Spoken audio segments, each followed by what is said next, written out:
Sam, would it inconvenience you if I took a holiday early this year?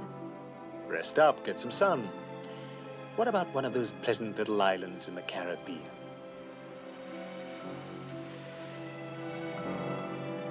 Goodbye, Richard.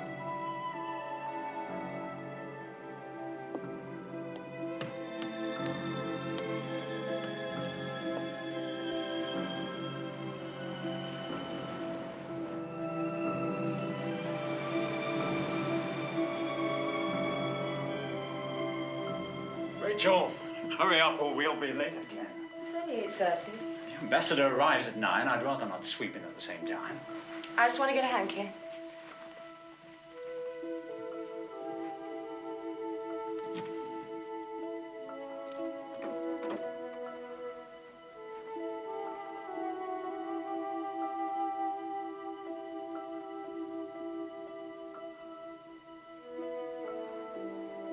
Can I help you? Mrs. Farrow's out of town for 2 weeks. No, I'm sorry, Mr. Patterson, but I have instructions not to give out that information. Do you want her to call you? No. Rachel! Coming!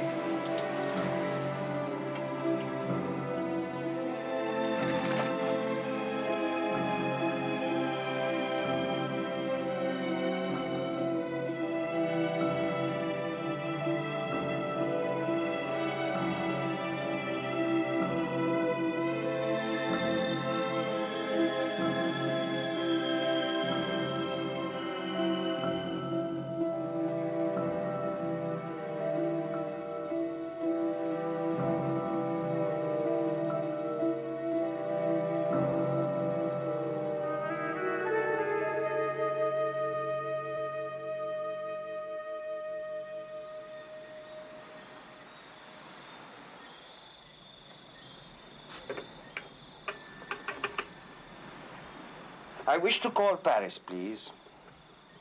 306-4353. Extension 211. Yes? Good evening, Comrade Sverdlov. Extremely well, thank you. And you, comrade? Are you enjoying your vacation? Well, it is somewhat dull, but certainly restful. If there is no pressing business, I shall be back on the 14th as planned. There's nothing pressing, Comrade Sverdlov. But should the situation change, I will, of course, call you at once. Thank you, comrade. Good night.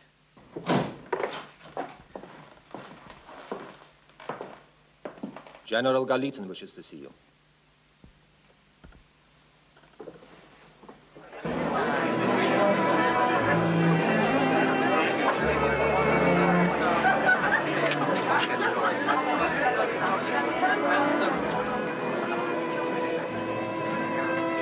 How's your time next week, Richard? How about lunch at the club? Yes, maybe Tuesday. I could drop Rachel off and meet you. I'll check my schedule. Have my secretary call you. Tomorrow. Bye-bye, my dear. And you take good care of her, Richard. She needs someone to stand up for her. He's such a cold-blooded swine. I wish I'd had someone to stand up for me. You never needed anyone. No. Hard as nails. Well, you did that for me at least. Good evening, sir. Good evening, madam. Excuse me. Who's that man? McLeod? He works with Jack Loader. Oh, that frightful man.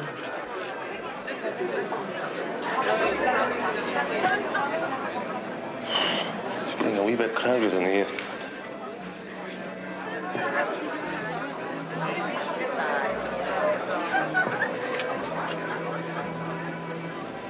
Get rid of this for me, will you?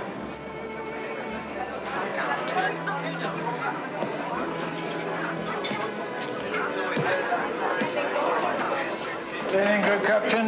Good evening. Mrs. Patterson. Good evening, Mr. Loader. Enjoying yourselves? Very much, thank you. Good. I don't like that man. Very few do, but he wasn't picked because of his personality. In the final analysis, it's results that count. If you consider our lead policy... Excuse me, Colonel. Jack. Can I have a word with you?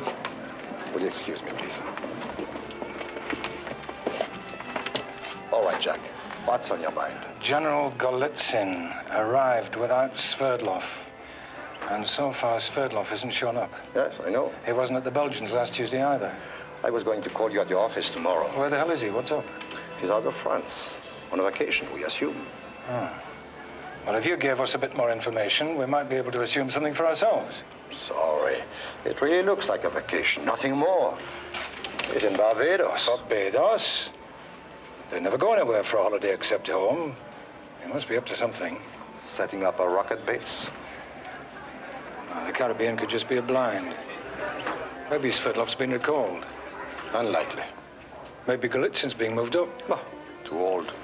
Too rigid. If Sverdlov's pulling out, then his replacement is already here. And we don't know who that is. It's going to be very pretty, isn't it? I'm willing to bet there is no replacement. Sverdlov's on a holiday. But we're keeping a close check.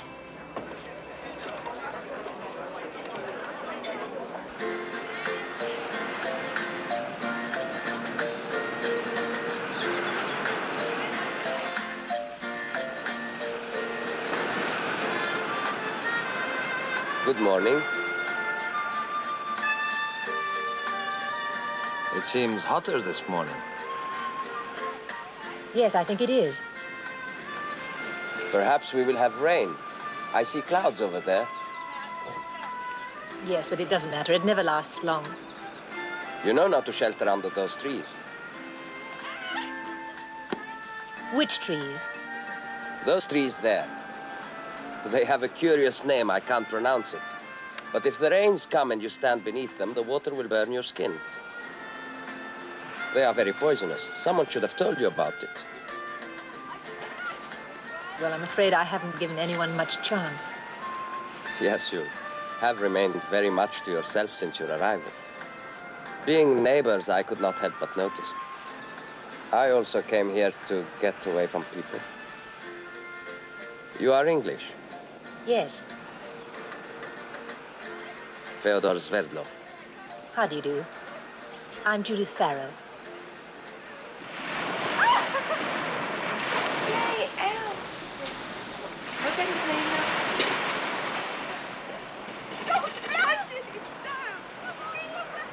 You take sugar? Yes, 3 spoons, please. What do you do at the embassy? I am a military attaché. I work with General Golitsyn.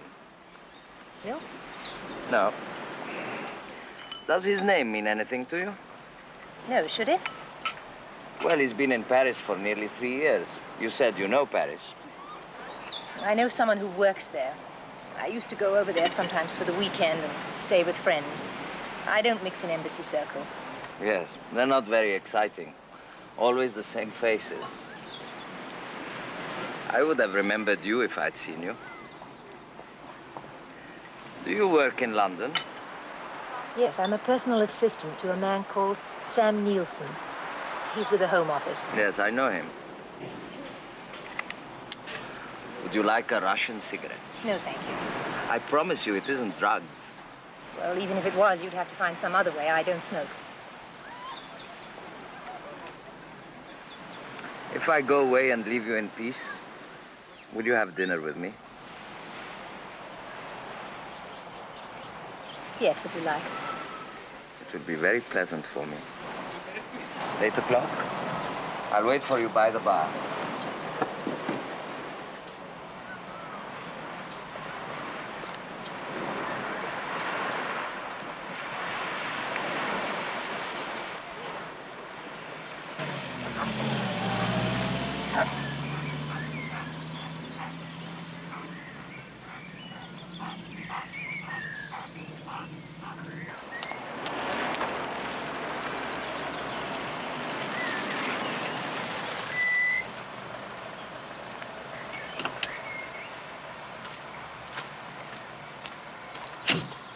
Well, gentlemen, I have here a comprehensive report on how Colonel Sverdlov has been spending his holiday.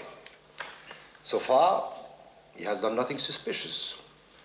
He has been behaving like an ordinary tourist, spending a holiday out of season. He's even got himself a girlfriend. She's British. Judy Farrow, works for Sam Nielsen. Bloody hell! What's wrong? Sam Nielsen is in a very confidential position. Not confidential enough to involve a man as important as Sverdlov. One of the glamour boys could have been sent out to do that. Well, all right. Maybe it's just a coincidence. Exactly. Yeah, maybe not. I'm skeptical about coincidences. If Sverdlov has made contact with a British subject, then it's my responsibility.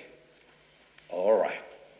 But I think it would be less than prudent to act as if she was already passing him secrets. Yeah, naturally, Colonel. I also suggest it would be less than prudent not to consider the possibility. Naturally. Pompous bastard. Does he know about Mrs. Farrow and Captain Patterson? No. I'd like to see his prudent face when he learns that Sam Nielsen's personal assistant is also shacking up with our gallant air attaché. That's a hell of a contact. Aye. For a chance like that, the Russians had bloody swum to Barbados.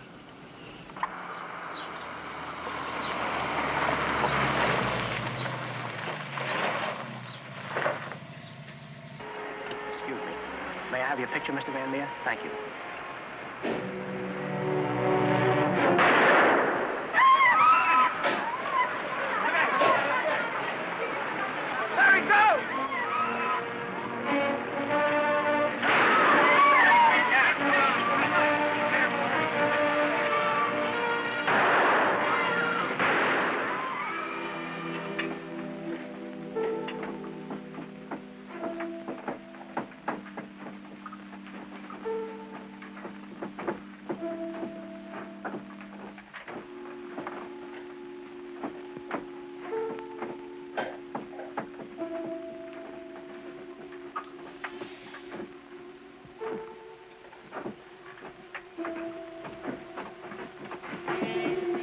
I'm late. Oh, that's okay. I've been here long myself. Had a meeting with the Colonel today. Confidential? No. Nothing your husband won't know all about by tomorrow. Well? You know, we were talking about Patterson, Mrs. Farrow. Uh-huh. And she went to Barbados. Apparently, she met Fyodor Sverdlov there. And they're worried she might be passing on classified information.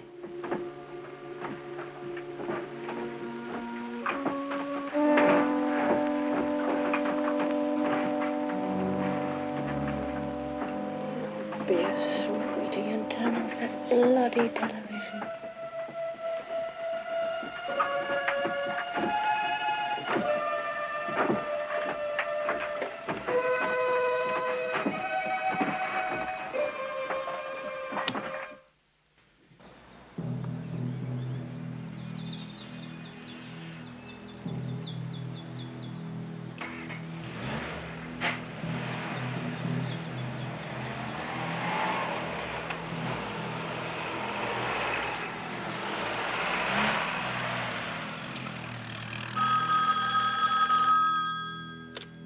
Good morning. Oh, good morning, Commissioner. Just thought I'd bring you up to date on Mrs. Farrow and Mr. Sverdlov. Oh, nothing very new. They continued to see each other. The last 2 nights they had dinner together, and as usual went for an early morning swim. But so far, she has not invited him into her bed. We made a reservation for him tonight at the Colony Club, and this morning he took her to the Bridgetown Museum.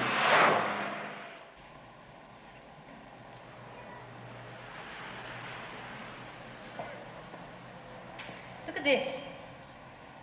A slave on Hayward's plantation, St. Peter, accused of stealing a sheep, was hanged from a tamarind tree. He protested his innocence, saying that the tree would vindicate him. Since then, the tamarind tree has borne a seed in the shape of a man's head. Isn't that extraordinary? It's just like a man's head. And you believe it? Well, there's the seed. I wonder what the owners felt like when they saw those seeds appear on the tree. You think they were worried? You think they had a conscience? Everyone has a conscience. You don't think so? Would you say I have a conscience? Well, perhaps not a very big one, but a conscience. Your whole ideology is based on righting a basic wrong. Some people with far too much, others with nothing. Marx had a conscience. The expropriators will be expropriated. Is that what you're saying? In a way, yes. Well, you know when you've done something wrong. Your conscience knows. I know when I have made a mistake. That is not the same. I am interested in your theories. Perhaps I am converting you to Marxism. I wonder if it's possible to visit the Hayward plantation. And you would look for the tamarind tree. You really believe it exists? I don't know, but I'd like to try and find it. I want one of those seeds just to prove something to you. I am Russian. We are the people who invented fairy tales. Like the existence of God.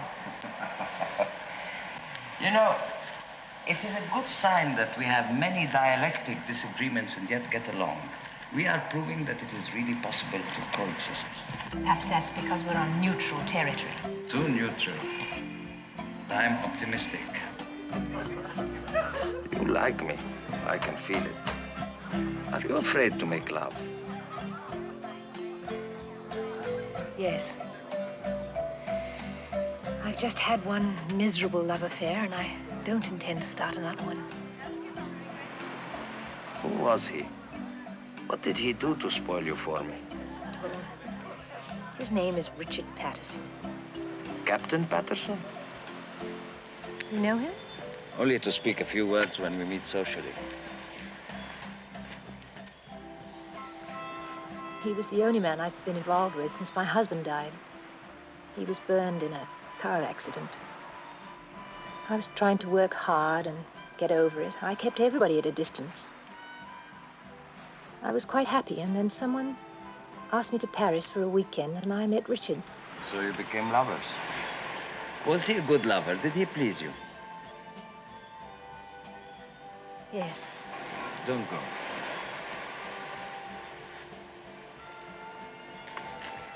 Then why did it all end?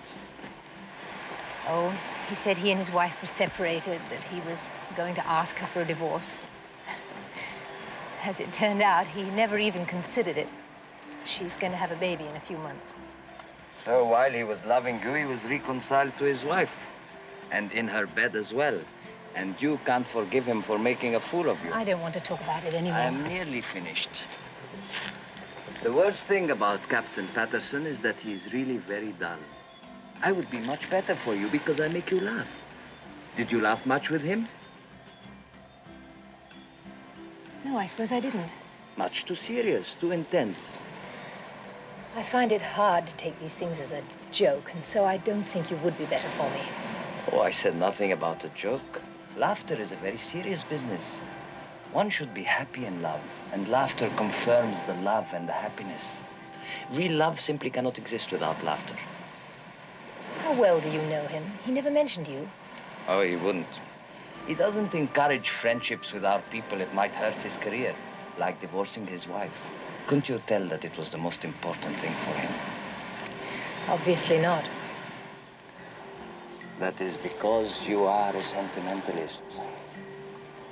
You believe in innocent slaves and miraculous tamarind seeds. Anything else wrong with me? Oh, I didn't say it was wrong. In a woman, I think it is very nice. I have a wife at home. She is a very good judge of everything. She knows exactly what is right and what is not right. She draws a line so. On this side is the Soviet Union and the party. They are right.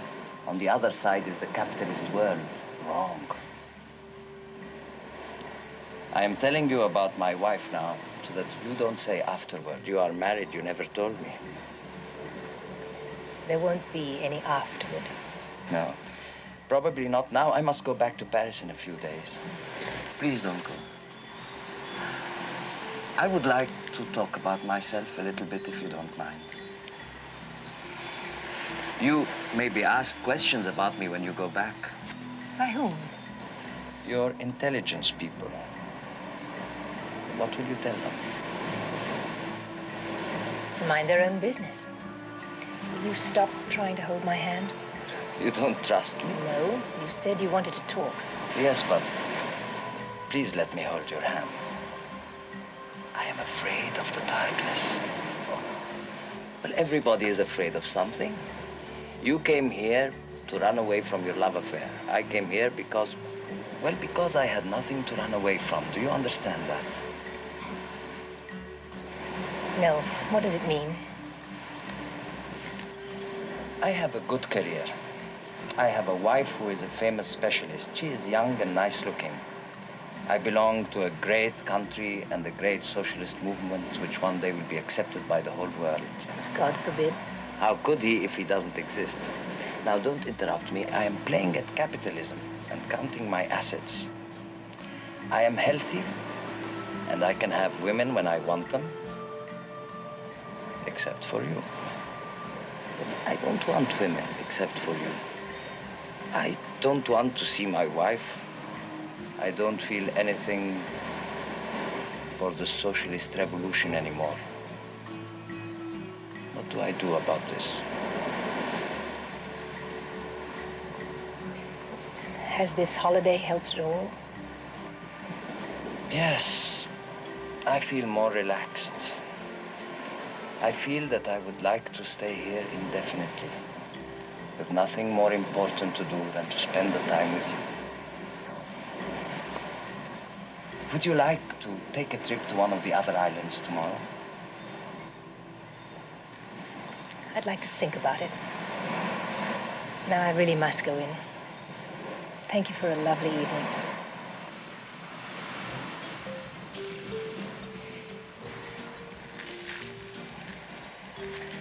I am surprised about one thing.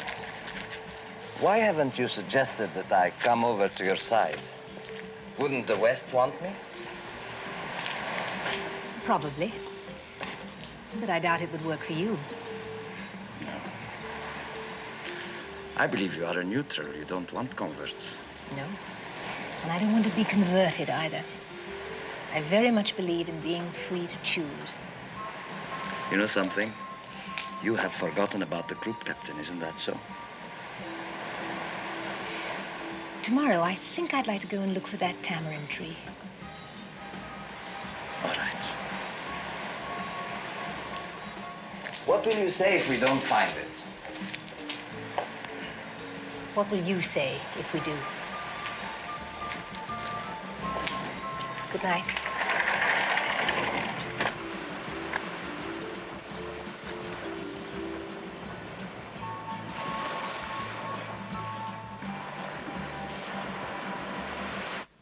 Wonderful evening. Oh, my dear. I'll ring you next week. Good night. Thank you again. Thank you for coming. Good night now. Good night. Good night. Bye. Bye. Take care, the two of you.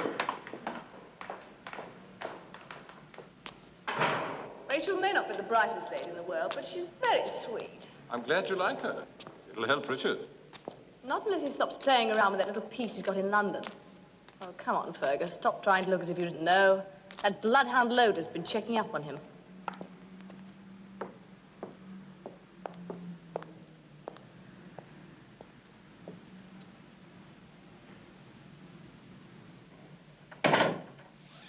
Who told you that? The children's holidays will be starting in 10 days. They'll be needing some more pocket money.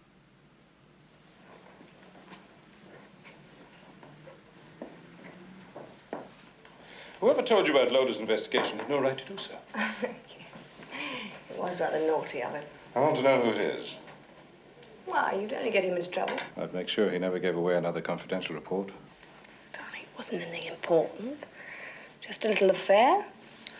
Men are always having them. And after all, it was a woman he was sleeping with.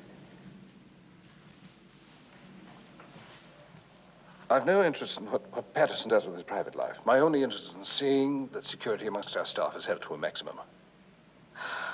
If you go to Loder and start stirring up trouble, he might find out things about me you wouldn't want him to know. I suppose you have thought about that. Yes. Oh, well, please yourself. Now, if you don't mind, I'm very tired and I'd like a good night's sleep for a change. Good night. I wonder what Loder would do if he found out that our distinguished minister was queer.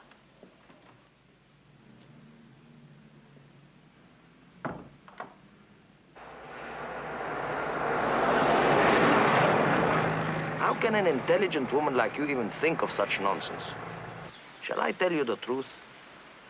There was no tamarind tree. There was no innocent slave. There is no force outside this world which gives justice to the weak. There is nothing but man. And his standards are not consistent. One year you are right about a certain thing, the next year it has become a crime. The truth is there are no standards, only expediencies. That's the most cynical statement I've ever heard. What would happen if you talked like that at home? It would depend. 2 years ago it would have caused no comment, but the wind changes, the weather vane turns. That is what ideology is. A weather vane which is subject to the wind of expediency or of whim. There was an empress of Russia who made it high treason to wear pink. Did you know that? It was her favorite color. Some people in your Western world feel the same about someone with a red tie. None of it makes sense. In a way, that is the glory of materialism. It teaches you in the end to despise everything that is material. And leaves you nothing of value. Survival. That is the only end worth living for. To live, because afterward there is nothing, no reward for the good, no punishment for the evil. I don't believe that.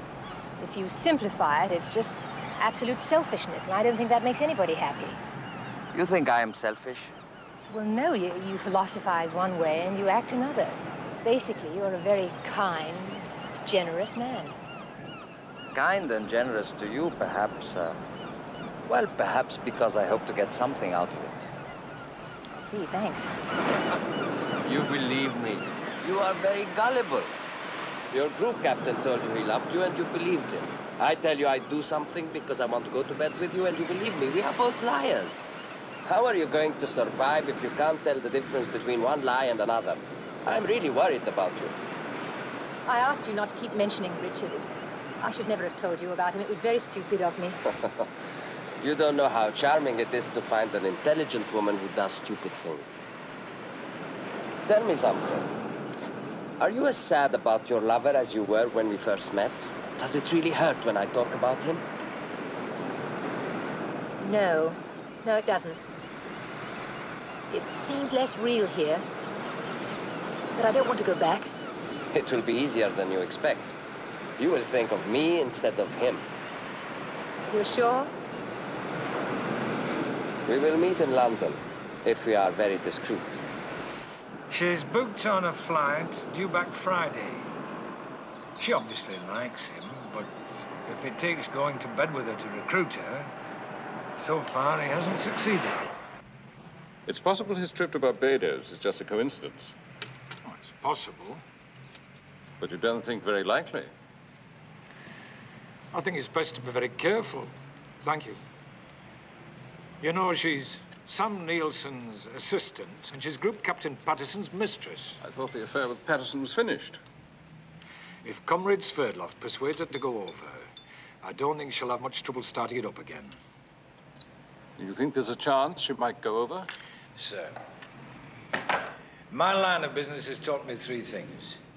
No one's to be trusted, nothing is to be believed, and anyone is capable of doing anything. You know, about 3 years ago, Mrs. Farrow lost her husband in a car crash. She was just getting over that when she met Group Captain Patterson.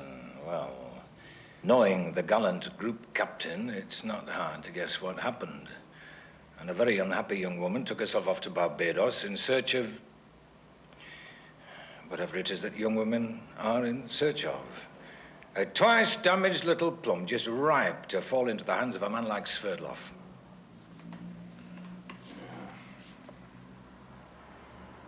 My wife knows you've been investigating Patterson and Mrs. Farrow. She wouldn't tell me who told her. Well, I'll have to look into that. It's a man. A security leak like that could be dangerous. Oh, yes, of course. Well, you can count on my discretion, sir. Thank you, Mr. Loder. Perhaps we could have dinner some evening. Oh, yes, sir. I'd like that very much, thank you. I'll call you. Right, fine, sir. Thank you. I'll look forward to that.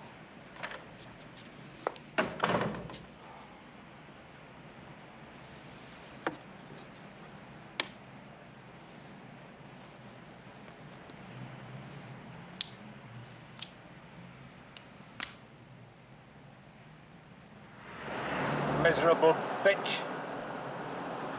There's not many men who'd have told me that. Yeah, I suppose so. I've given him my word that I'll handle this as discreetly as possible. Of course. Understand? Right. Whoever it is that's sleeping with his wife and passing confidential information is liable to find himself in serious trouble if he's not careful. Aye. Who do you think it is?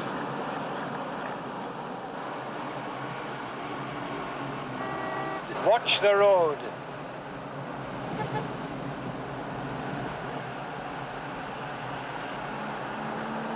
How long have you known?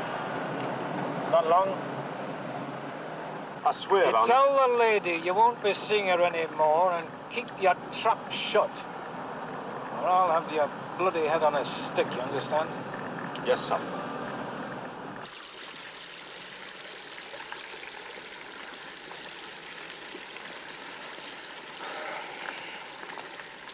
Will you meet me in London?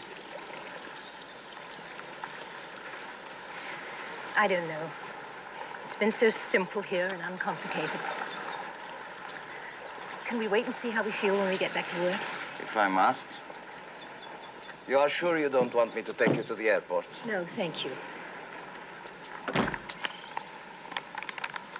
Open it when you are on the plane. All right. Goodbye, Dushinka. Goodbye.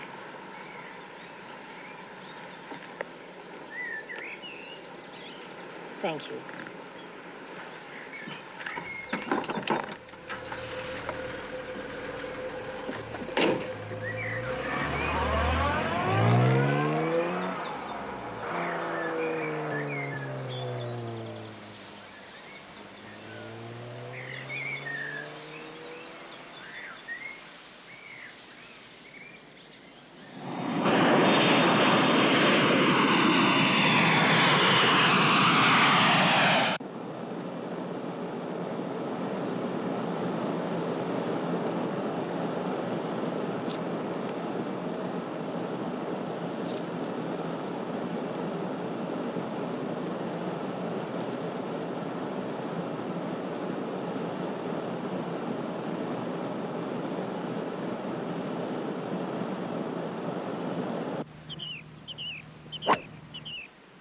fairly settled now that Rachel's here, too.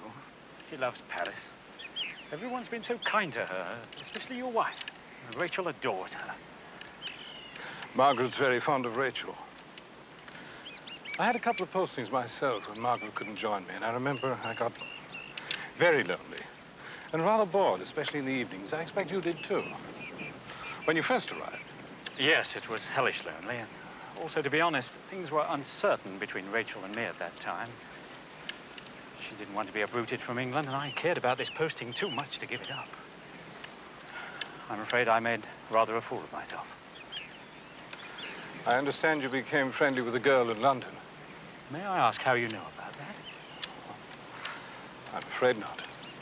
I can probably guess. A security check was run on me. I suppose I should have expected it. I find it just as nauseating as you do. The whole idea of spying and playing peeping Tom on our own staff. But none of us is exempt from it, if that's any consolation to you. What I've got to say to you, Richard, is simply this. We don't want any scandal from the embassy point of view. I mean, your wife is having a baby, and the ambassador's rather strict about that kind of thing. But apart from that, what's really important, this girl you've been with, she's now a security risk. Security? That's impossible. I don't believe it. Oh, I think that's hardly relevant. I don't believe half the things security tells me either, but I have to accept their word and act accordingly.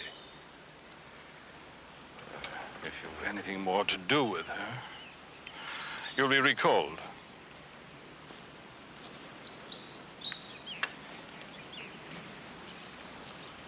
I have to have your assurance.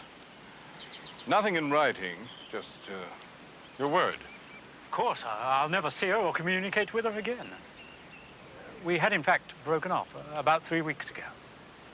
Well, I hope this unpleasantness hasn't ruined your game.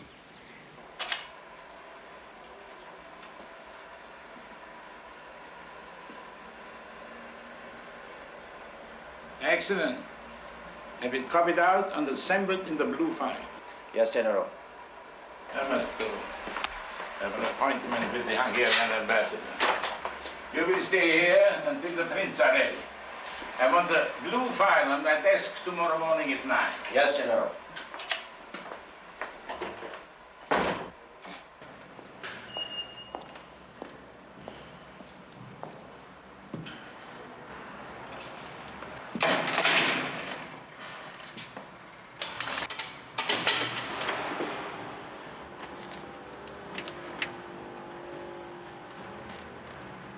Well, tell us all about Barbados, Mrs. Farrow. Nice weather. Yes, marvelous. Meet anyone interesting? You know very well that I did. That's why you're here, isn't it? He said you people would come around. I'd be glad if you'd tell us exactly what happened. What's this man's name? You did say he, didn't you, Mrs. Farrow? His name is Fyodor Sverdlov, and he's a military attaché at the Soviet embassy. Did he make friends with anyone else beside you? No, we spent the time together. As far as I know, he didn't speak to anyone else. Sounds as if you got on very well. Yes, I like him very much. You don't say. You know how well we got on, and I'm sure you know exactly when we went swimming and where we went to dinner and what we ate. So why don't you just get to the point? The point, Mrs. Farrow, is that you can't expect to pick up a senior Soviet official like Colonel Sverdlov and not set the cat among the pigeons. Oh, I've done nothing wrong. I mean, I met a man staying at the same hotel. I liked his company, and I presume he liked mine. You work for a man in a very important position. Sam Nielsen deals with a lot of highly confidential stuff. You think for 1 minute that I would do You're a very attractive young woman, don't misunderstand me, but don't you think it's a bit odd? This man choosing you out of the whole island? He couldn't possibly have had another motive besides just being friendly on a holiday. Well, you're absolutely wrong. I mean, I know what you're getting at, but it's not true. He's going to contact you again, isn't he? Yes, perhaps, but not to recruit me. I mean, that's what you're trying to infer, isn't it? Did you sleep with him? How dare you ask me that? I'll ask you what I bloody well like. You work for one man in a confidential post, And you've been having it off with another. Oh, yes, we know all about Group Captain Patterson. Did you tell your Russian boyfriend about him, too? Yes, I did. Oh, for Christ's sake, you're a gift to them. Now, you listen to me very carefully, Mrs. Farrow. He'll get in touch with you again. And when he does, you won't try to muck about. You'll come direct to me and tell me. You understand that? Immediately. They've baited a big hook to catch you. That means that there's something they want which must be within your capacity to give them. You know, I'm not saying you do it, but they don't play according to the rules. It's surprising what you can make a woman do when you've got a hold on her, like blackmail. No, I've told you you're wrong. You're so wrong, it's ridiculous. I mean, he'd never do anything like that. I know him. Do you? I doubt that, Mrs. Farrow. I doubt that very much. Well, you just forget this little meeting, go back to work, see your friends, do whatever you normally do, and when he contacts you, you get in touch with me at that number. Now, you'll do that, won't you? You won't do anything silly like seeing Sverdlov and not telling us. If you're right, and he tries to involve me in anything, I will tell you at once. But I will not be used to spy on him. Nothing you can say would make me do a thing like that. Fair enough. Goodbye, Mrs. Farrell. Thanks for talking to me. Oh, and not a word about this to anyone. Just keep it in the family. Bye, Mrs. Farrell. Thanks again.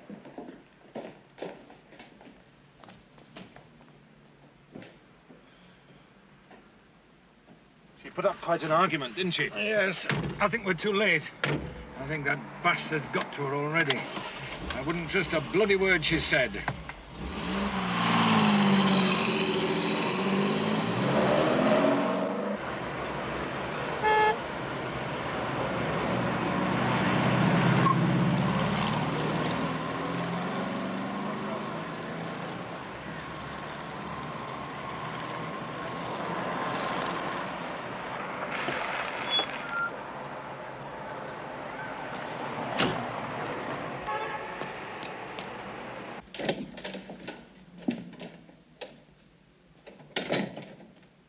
Who are you?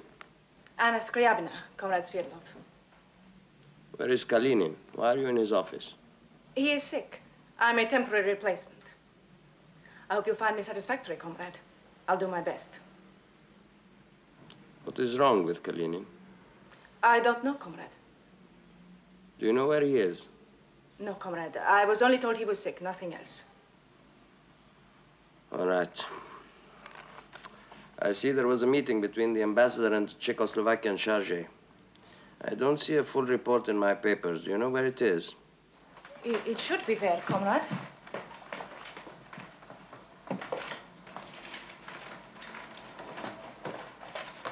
There is the report, Comrade. I'm sorry it was not in its proper place. It is not a good policy to make a mistake on your first morning. But as you are only temporary, I will overlook it. I will call you when I need dictation. Please bring me some tea. Yes, Comrade.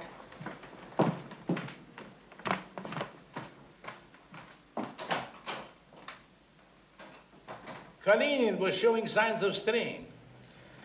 It was reported by several people that he didn't sleep at night, and he was drinking. Did you know that, Comrade? No. I became alarmed in your absence, knowing he had access to quite a lot of confidential information. So I decided to have him medically examined.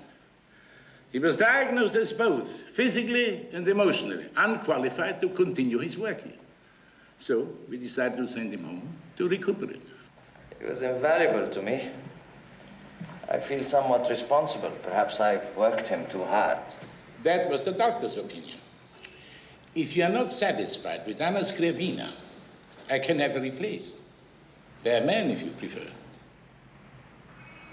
She does very well. It may be that I shall keep her permanently. I have seen the reports that you compiled during those 2 weeks, including that very interesting contribution from Blue. I wonder who recruited Blue. I've heard it said that it was you, Comrade.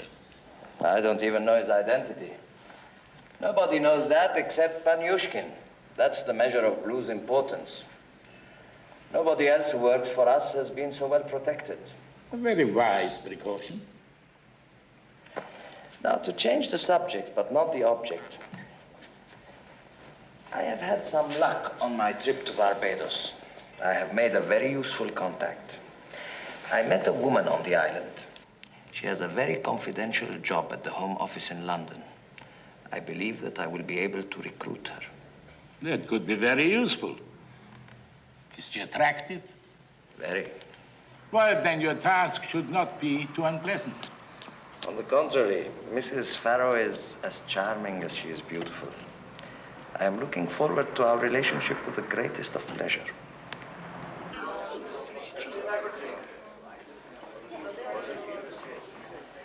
Thank you. Would you like a drink? Yes, I would. What would you like? I think just a glass of white wine, please. And a vodka, please. You look different from when we were on the island. Very competent, very efficient. Is that a criticism? No. If I said I prefer you in a bikini, is that a criticism? I guess not. Don't you like me in my business suit? I'm not sure. You must give me time to get used to it. I am surprised by one thing. You're not wearing a red tie. Oh, I'm in disguise. I'm a Russian spy. Didn't you realize that? You were right about my visitors. I was met at the airport. Oh, I am sorry. Tell me what happened. Oh, there was a man who drove me back to my flat, and there was another man who did the interrogating called Mr. Loader. He said you would get in touch with me again, and I was to let him know immediately when you did. I see. And have you done that? Have you let him know that we are together? No. Did he say anything else? Oh, just the usual about my mixing with Russians, my job being confidential. You can imagine the kind of thing. Only too well. Now I will fill in what you have decided not to tell me. He said I was a dangerous Soviet agent, and that I was only interested in you because I hoped to recruit you as a spy. You know, it is charming to see a woman blush like that. You must never try to lie to me. I can see straight through you, like glass. Is that what you think? Do you believe him? Think. No, I wouldn't be here if I did. It's not true, is it? No. What a bad interrogator you would make. You stare into my eyes to see if I'm lying. Well, people can lie with their eyes. I am telling you the truth. I am not going to seduce you and persuade you or blackmail you into telling me what your Mr. Nielsen says to the Prime Minister. Although I have told my own people that I would do this. You've told your own people? Yes. I told them that I hope to recruit you to work for us. That way I can meet you whenever I want, without suspicion. Oh, I don't know what to do. This whole thing is getting so out of proportion. The first thing that you must do is to inform your intelligence man that we have been together. Otherwise, you could be in great trouble. Let me teach you the first lesson about these little games. You must try to tell the truth as long as possible. That way, when times changed and you have to lie, there's a great chance that you will be believed. You said yourself I'm a bad liar. Never mind. I will teach you. I am a great expert. You say the most extraordinary things. Why should I believe a word you've said when you've boasted you can lie like a trooper? Like what? A trooper? Oh, it's just an expression. It doesn't mean anything, really. Besides, I'm not going to lie to anyone. If I choose to see you, that's my business. Oh, I'll tell them we've seen each other and that I was right and they were wrong. They won't believe you. You will be followed and watched. Do as I tell you. Play that game for them. Then we can have our evenings together. And maybe a weekend. No weekends. Then we must go to a nice dark place where I can dance with you. You behave too badly. I don't behave badly. You won't let me. One dance.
Stop thinking about that dull Englishman. How did you know? When I first saw you, you had a look on your face. It was not happy. You have the same look now. I'm sorry. Why don't you become a communist and come back to Russia with me? Well, offhand, I can think of several reasons. And they are? Your wife, for one. I must admit that is a consideration. And red really doesn't suit me. I refuse to believe it. Politically, you see, I'm true blue. True blue? What is that? Is it a political joke? No, to some people it's quite serious. It's used to describe the heroes of Victorian novels, people very loyal to the Queen and the Empire, that kind of thing. That's funny. True blue, I must remember that. Ну, Федя, как ты? Хорошо, Митя, как ты поживаешь? Hello. This is Mr. Memyonov and Miss Mitchell, Mrs. Farrow. Please sit down. Mr. Memyonov is with our embassy here. His English is not very good. I'm sorry, I only speak little. I hope you don't mind if we speak Russian. Oh, please. Business. Do you speak Russian? No. I can understand a few words, but that's all. Do you? Well, I gather it's a very difficult language to learn. Yeah. I had a girlfriend once who learned to speak fluent French in a month. Mind you, she lived with a Frenchman. Sounds like a practical system. Well, not necessarily. When I met Dmitri, I thought, here's a good chance to learn Russian. But then I found out he had the same idea. He wanted to learn English. Well, you could swap, speak Russian one week and English the next. No, we're both too stubborn for that. Oh, we get on pretty well, but we fight a lot. I know some great Russian swear words. And hello and goodbye and that kind of thing. But 6 months. No, 7. That's it. Do you smoke? No, thank you. I wish I didn't. Dmitri smokes like a trouba. Like a what? Oh, that's a chimney. Excuse. Goodbye. It has been pleasure. Oh, just remember, if you're considering the system, 7 months and trouba. I'll remember. Trouba, that means chimney. Yes. They have a problem. He wants to learn English and she wants to learn Russian. Oh, I don't think he wants her for talking. She is good at other things and harmless. We know all about her. She likes presents, not money, so that she can show her friends how good she is with men. And how does a good Soviet socialist get the money to buy her all those presents? Sounds like a lot of capitalism to me. I give him the money. I pay his expenses because he is a good man and loyal to me. He does what I tell him. I told him to do something for me now, and I know he will do it. What is it? He is going back to Russia on Wednesday. I told him to find out about my secretary, who was supposed to have been taken ill while I was in Barbados. He was sent home. You have a male secretary? Yes, they are more efficient than girls. But I have a girl now. I suspect that she is a plant. She is there to report on me. Why? I'm not sure yet. There are many things about myself that I might tell you someday. And there are many people who don't agree about those things. In any case, don't worry. I will find out and do what is necessary. Would you like to dance again? No, thank you. I have frightened you. Oh.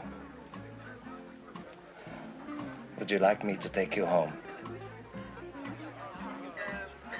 Yes.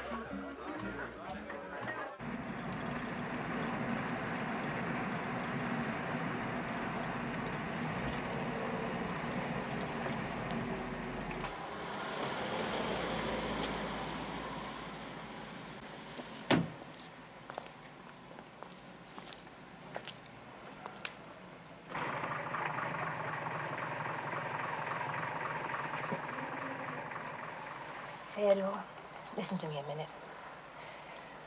This is all getting too complicated. I mean, your people watching you and mine going after me, and... well, I'm just not prepared to see you and let you think that I'm eventually going to sleep with you, because I'm not. You don't wish to see me again?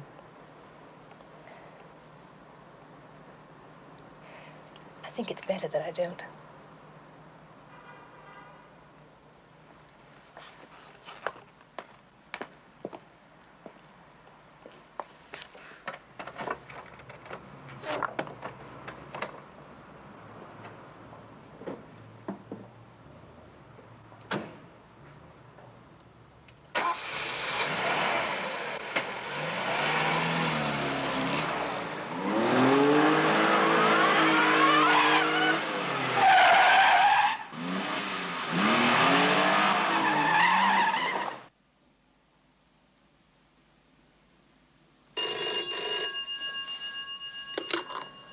Hello? I will not try to sleep with you. You can stop crying. I'll be outside your office at lunchtime tomorrow. I'm at the airport. No, I've lost him. Right.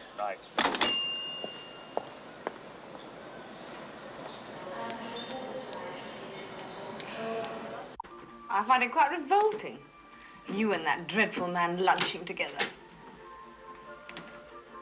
Has he found out? Has he told you who it is this time? He's never even mentioned your friend. I'm sure he'll do everything he can to protect you in every way. So you don't need to worry. Oh, I'm not worried. You're the one who should be worried. You're the one who looked the fool. No, it will never involve us in any sort of scandal. Whatever you may think of him, he's a decent man. I've got to know. I like him. Oh, really? Don't tell me, darling. He's not one of those.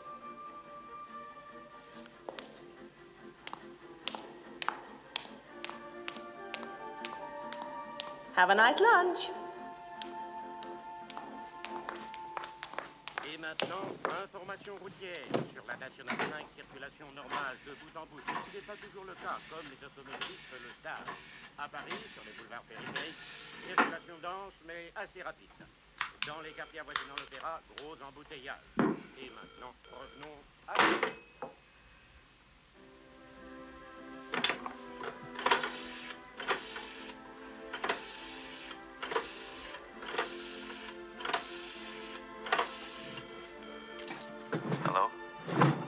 George? Yes? Don't give me any rubbish about not phoning you at the office. I haven't heard from you for nearly a week, and I demand an explanation. I suppose your boss has found out about us. Is that it? Aye, that's it. I gather we won't be seeing one another anymore. Right? Right.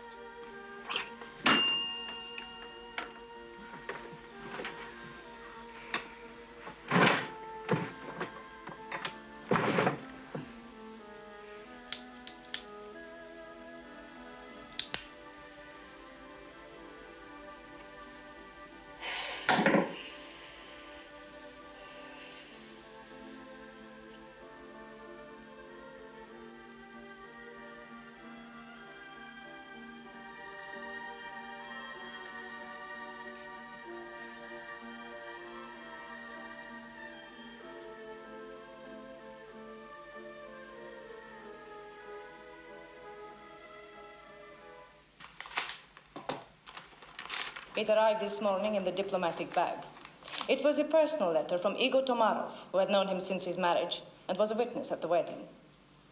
It enclosed the official document notifying him that his wife Elena had applied to the courts for a divorce. A short time later, Comrade Sverdlov instructed me to make arrangements for his flight to Moscow on Thursday, the 25th. Comrade Sverdlov then called Mrs. Farrow and made an appointment to meet her this afternoon in London. Look, if you don't love your wife and you want her to divorce you, then why are you going back to try and stop her? My wife is an important woman from an important family. If she divorces me, it would be politically very dangerous for me. Oh, I didn't realize you were so ambitious. I like to stay alive. You're joking. A little, but not completely. You see, after Stalin, people stopped talking about annihilating one half of the world as a way of spreading communism. There was more freedom, more moderation. I worked for that. I believed in it, and I still do. But now a lot of Elena's father's disciples are in power, and they are trying to change things back to the old ways. Then why don't you get out? Why don't you just get off the plane in Europe and disappear? Because I am a Russian, and I don't want to be exiled from my country. So I am going on Thursday. I hope to be back in 10 days or less, and then I will telephone you. The question is, how long will the bastard string her along before he tries to pull her in? This whole thing, I don't like the feel of it. It's dirty. You know, I can't help feeling sorry for her. Oh, it's dirty, all right, but we didn't invent it, did we? And the consequences of a thing like this can be very big. Well, this morning, they've been on the phone from London. I've got to fly back. They're in a hell of a flap. I don't know, it could be for this. Think you'll be gone long? I shouldn't think so. Fly over, get briefs, come back again. Yeah. Yes. A lighter seemed to have left it at home. She came back to her house at 7. No, he wasn't with her. No, they haven't talked with each other, and she's made no other phone calls. Looks like she's in for the evening. All right. I should be back in Paris tomorrow. If anything startling turns up, you know where to reach me. Bye.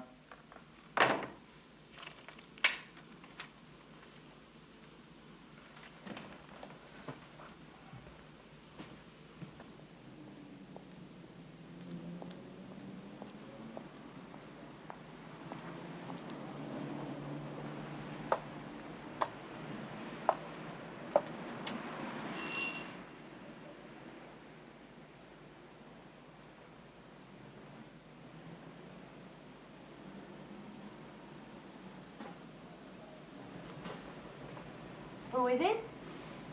Sandy Mitchell. Who? Truba.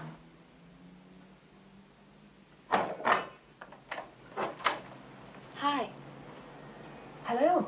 Please come in. I'm sorry if I'm disturbing you. Not at all. But I got this call from Dmitry Memnyov. Do you remember Dmitry? Yes, I do. Well, he's in Amsterdam at the moment on a 2-week trip. And he asked me to get in touch with you because he gave me a message for your friend, Colonel Sverdlov. Yes. Oh, no, I can't give it to you. I was asked to write it down, but I've got to burn it. I know it sounds ridiculous, but I really, you know... Well, I understand. Please read it to me. Okay. Kalinin is in the Lubyanka. They're waiting for you. On no account, let them persuade you to return to Russia. That's it.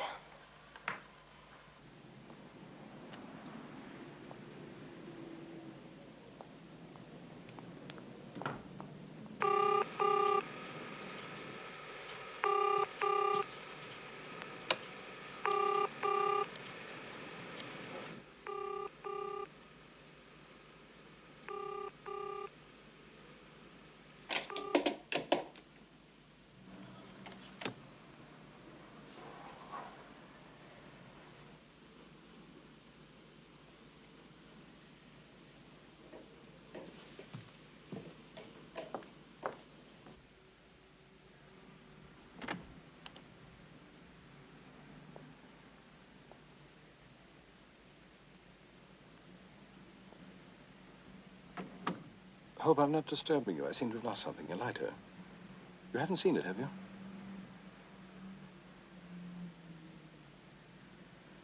I said I lost something. I don't suppose you found it.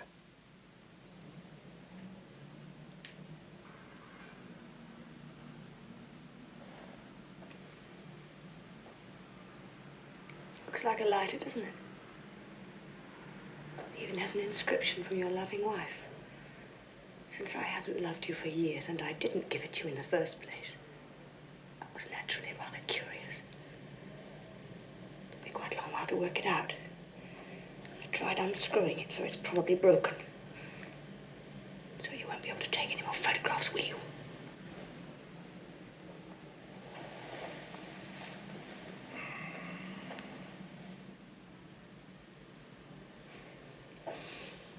No. What have you been doing? What have you been photographing secretly? What kind of filth are you mixed up? It's not filth. You wouldn't understand it. You wouldn't know an ideal if you saw one. Ideal? Ideal. An ideology for the betterment of humanity. I've believed in it for a long time. You can call it filth if you want to. Or treason or anything else that comes to mind. God, what have you been doing? Margaret. Who's paying you? Nobody's paying me. The Russians, is that it? Well, you pervert. It's not blackmail. I'm not being forced to do anything I don't want to. I believed in this ever since I came up from Cambridge. Believed in what? I became a communist long before I met you. God, you dirty... You get out of my room! What else? What else have I got to find out? What else do I have to be told? Someone might hear me. Yes, somebody might hear me. Stop it! Stop it! Bloody, you filthy, filthy, bloody traitor! You filthy, bloody traitor!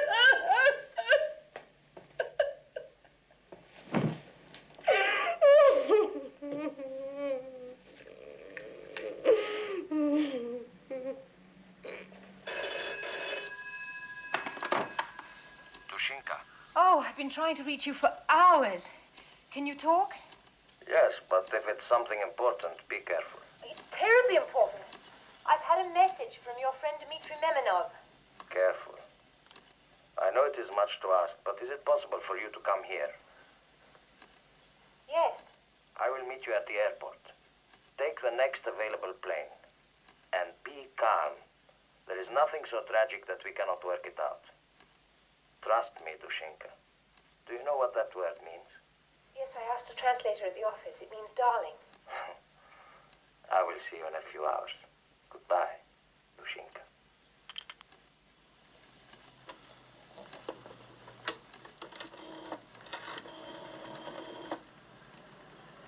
Check and see if Lauder's on that plane yet.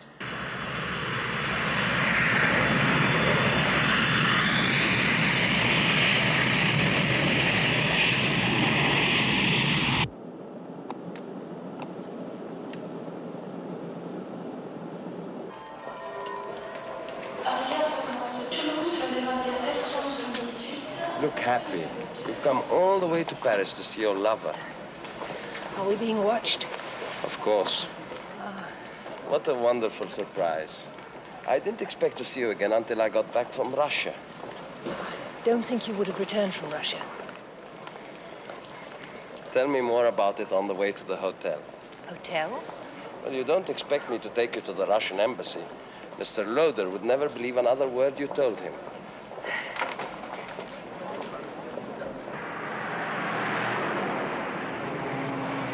The message was, Kalinin is in the Lubyanka. They are waiting for you. On no account let them persuade you to return to Russia. Kalinin is my secretary. Are you sure about that? Are you sure it was the Lubyanka? Oh, yes. Lubyanka's a prison, isn't it? It is an interrogation center for the KGB. They took Kalinin over there to manufacture evidence against me. By now, they must have got it. So my old friend writes to me to persuade me to come back.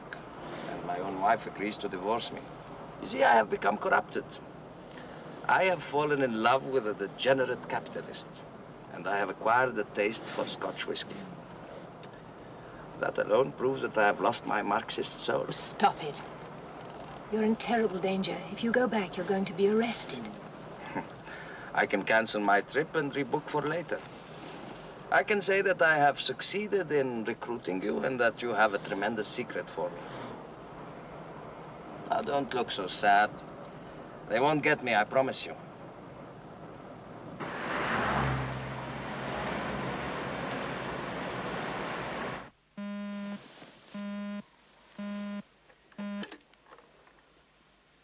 Yes?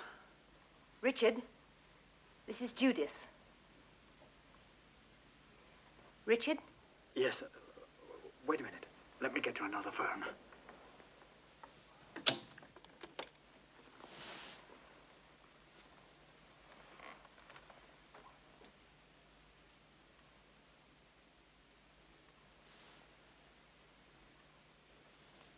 Judy, for God's sake.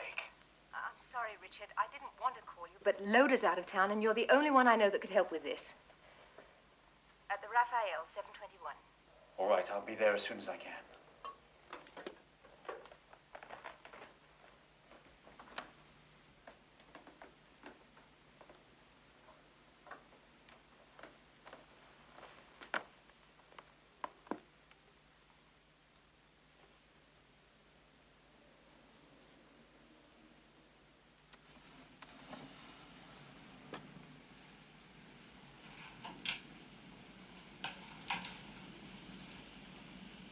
Listen to me, Fergus. You've already destroyed part of my life. You're not going to ruin the rest. Oh, I remember you telling me about your sordid little boyfriend, your Cambridge love affair. Well, I put up with that. All that. And now with the children nearly grown, our future assured and all those boring postings finished, in line for a grade 1 embassy. Now you think you're going to ruin it all. Oh, I could destroy you. Don't think I wouldn't enjoy seeing you go to jail for the rest of your life. I'd enjoy seeing you hang. But I'm tied to you. So, you're not going to say anything about it? I spent my life helping your career. I want that embassy. I want it for myself, not you. And I'm going to get it. Because you're going to stop what you've been doing. You'll get caught. I caught you out. And that means you're getting careless. It won't be easy. But I promise I'll try. Oh, you'll do better than that. You'll do exactly as I say. By God, one way or another, Fergus, I'll destroy you.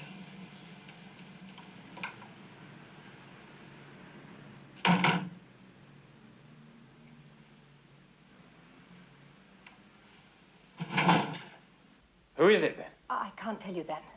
Well, you've no right to drag me up here. I'm not at all anxious to get involved in this. And if it's some bloody clerk filling ink bottles, Oh, no, it's nothing of the kind. This man is in very great danger, and he wants political asylum. Richard, it honestly couldn't wait until tomorrow. I had to call the house. What exactly is it that your friend wants? He wants to know whether the British will receive him and whether they will promise not to hand him back to his own embassy. I can't answer those questions on my own authority. I'd have to go back and refer the whole thing to the ambassador. Well, you could tell the ambassador that this man would be a very valuable acquisition to Britain. But if you can't give me his name, I don't see how I can back that up. What section is he in? Can you tell me that? Military. Well, that could mean anything. Why can't you trust me? It's all so damn vague otherwise. I told you all I can. Look, Richard, I know you're a great stickler for the rules, but if you tie this thing up in red tape, it'll be too late to help him. I'm not interested in helping him. I came here in case it would be a help to us. Oh. Well, there's always the odd unreliable who's willing to sell himself to the highest bidder just because he's in trouble with his own side and wants to avoid the consequences. Oh, Christ, I never thought I'd want to see that monster Loader, but I'd give anything to have him here instead of you. Then I suggest that you and your friend just wait until Loader gets back. Now, you listen to me. If you can't help me, then you put someone with authority onto me direct. Beyond that, you don't have to get involved. Sounds as if you've got yourself into a pretty scruffy mess. No scruffier than the last time. I'll call you tomorrow.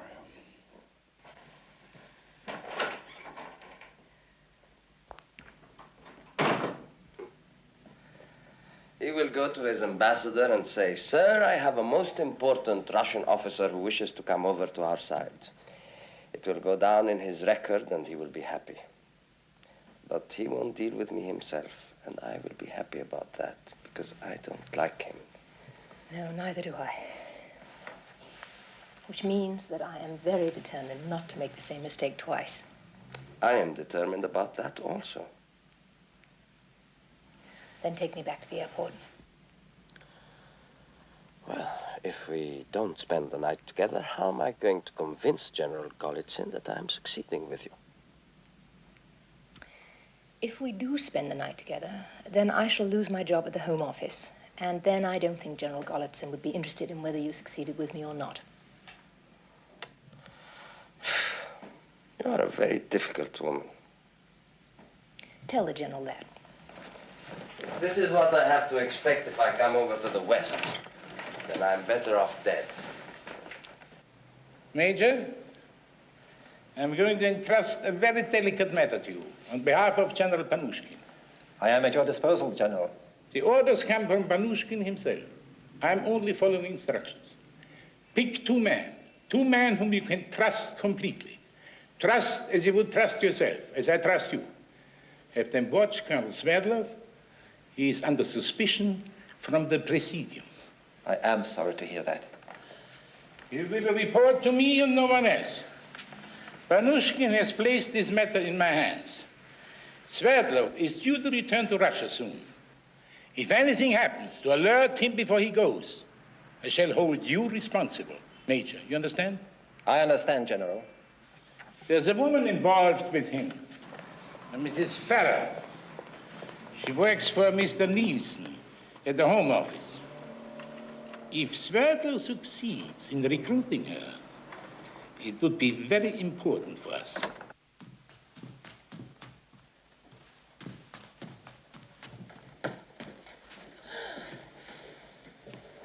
You wanted to see me, Mrs. Farrow?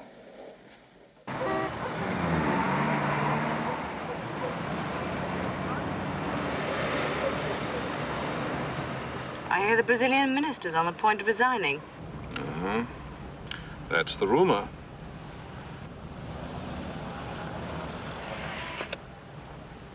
I imagine you find that sort of thing interesting. Not especially. Don't you pick up all these little scraps of gossip first so you can tell your friends? No. You just involve yourself in top-level stuff, I suppose. That's right. Listen, Fergus, I wasn't kidding.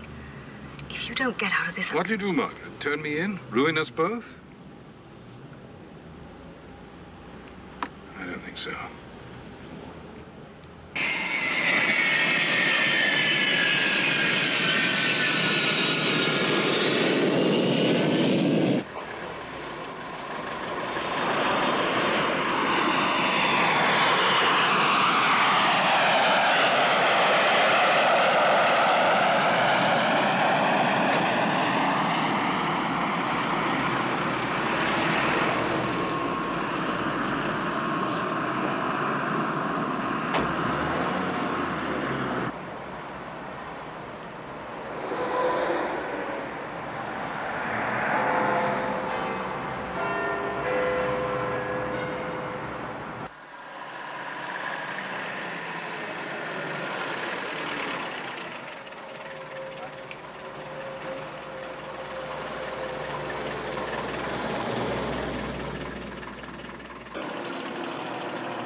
All right, Colonel, what do you want? Political asylum. The usual guarantees, lifetime security, but not in England. Canada. Could I bother you for thank you very much. It's just gin and a drop of water. Well, that could present complications, Colonel. You could be a big embarrassment to Anglo-Soviet relations. I'm not coming empty-handed.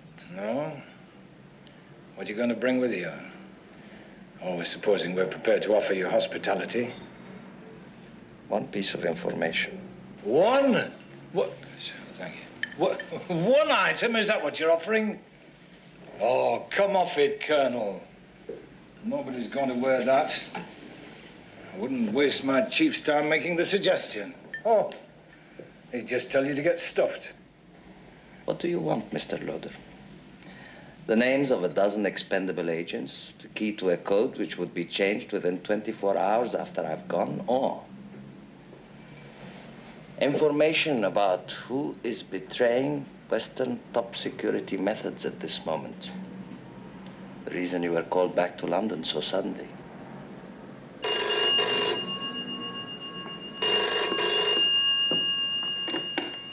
Hello? Yes. Mr. Loader?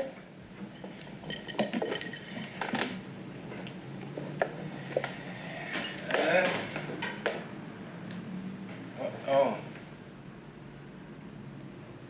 Right. The two men who followed you are across the street. I cancelled my trip to Moscow. Golitsyn isn't taking any chances. Do you think he suspects what you're doing? I think he believes I need more time to recruit Mrs. Farrow, but he's a cautious man. He wants to make very sure that nothing happens which will prevent me from returning to Russia. Are you sure you can deliver? I will make, what do you call it? A deposit for the full payment. He has a code name. Blue. I will give you the blue file when I'm on the plane for Canada.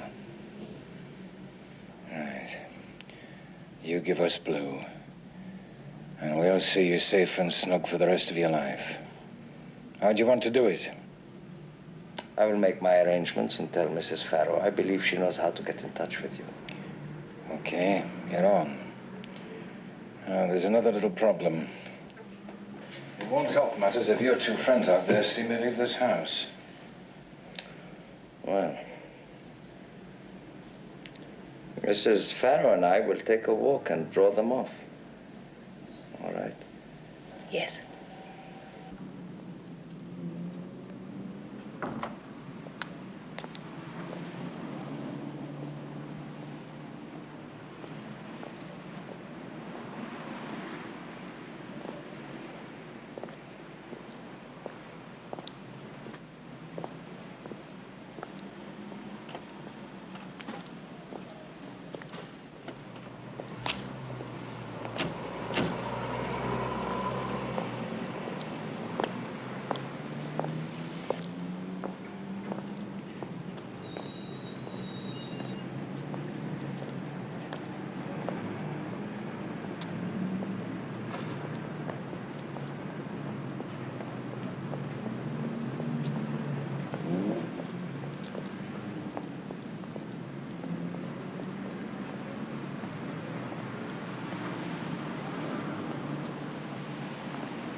You look very worried.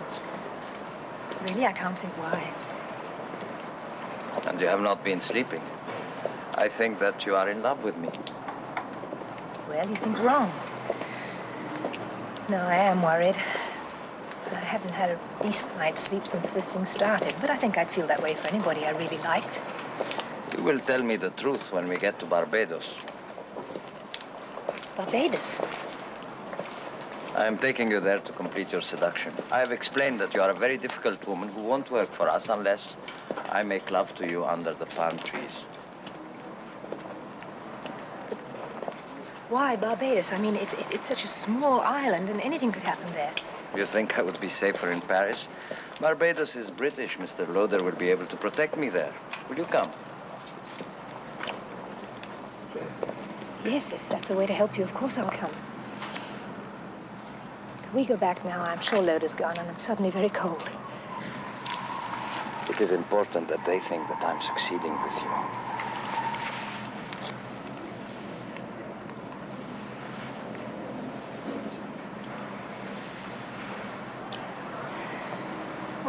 taking unfair advantage. You knew I wouldn't stop you. I only know that you didn't kiss me as if you wanted me to stop.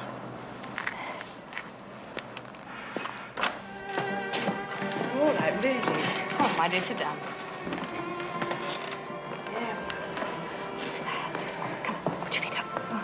You sure you don't want me to call Dr. Alton? No, no. It's all right, Richard. I'll look after her. Now, you and Fergus go back and tell the ambassador there's nothing to worry about.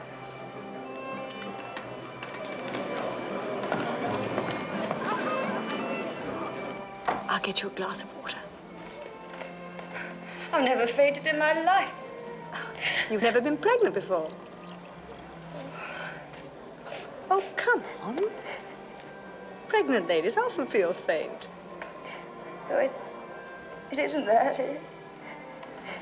Here, come on. Now, what is it? Oh, Mr. Stevenson, I'm so miserable, I just don't know what to do. Well, perhaps it would help if you talk about it. It's Richard, another woman. Just can't trust him. Ever since that woman rang the other night, everything's changed. It's always been difficult. I never thought he was after other women. Now I can't think of anything else. She phoned him. In the middle of the night, she said she had to see him, that someone important in the Russian embassy wanted to defect.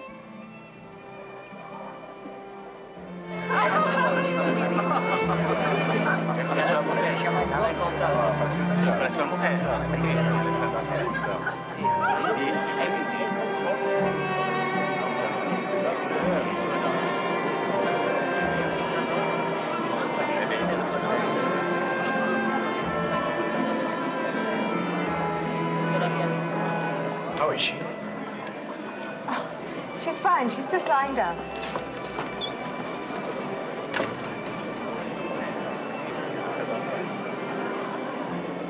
What's wrong?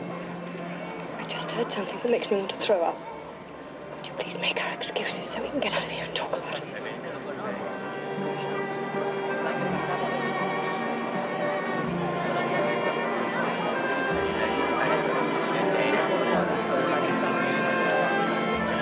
What are you going to do? Have him stopped.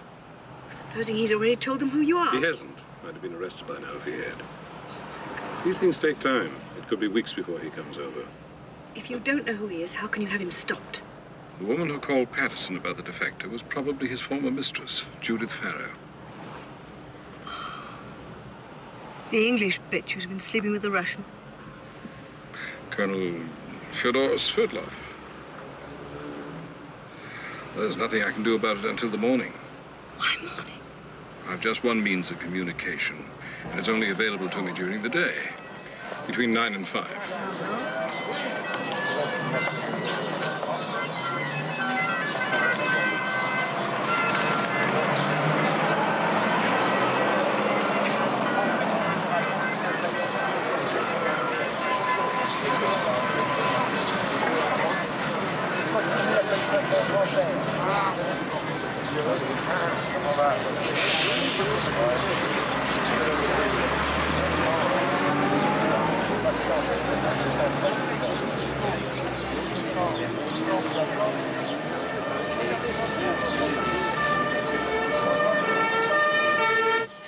Good morning, Colonel Sverdlov.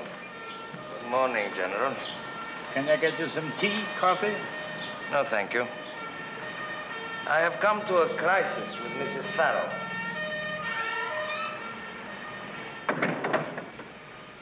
What a pity.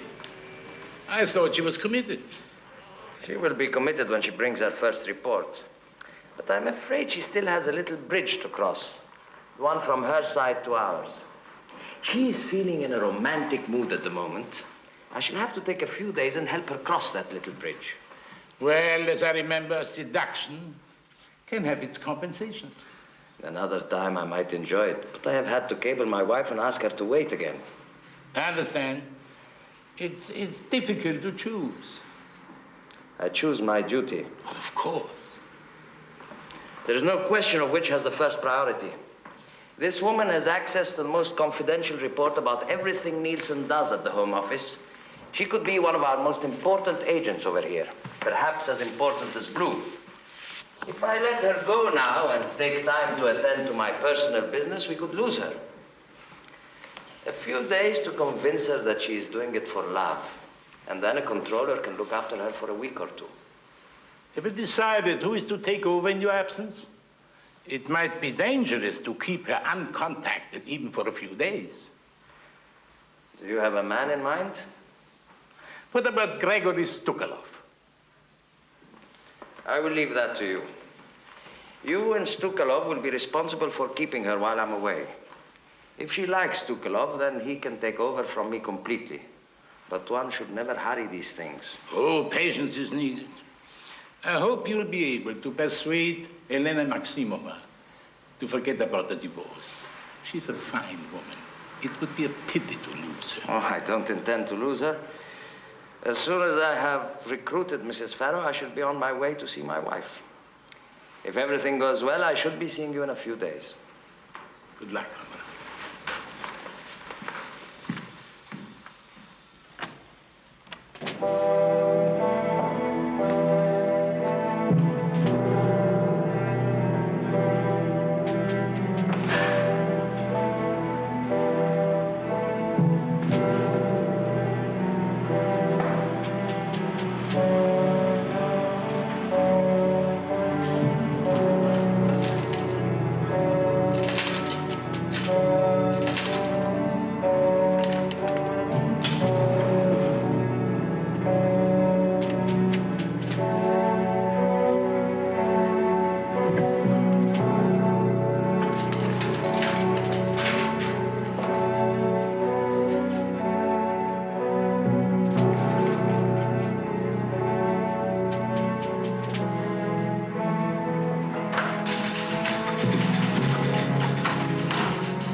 I'd like to see file 23, please.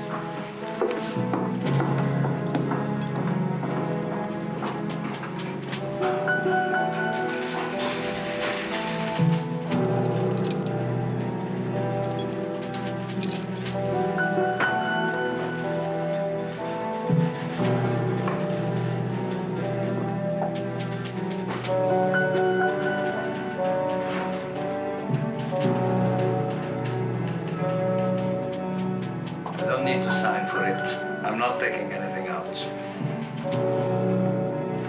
Could you get me number 22 as well?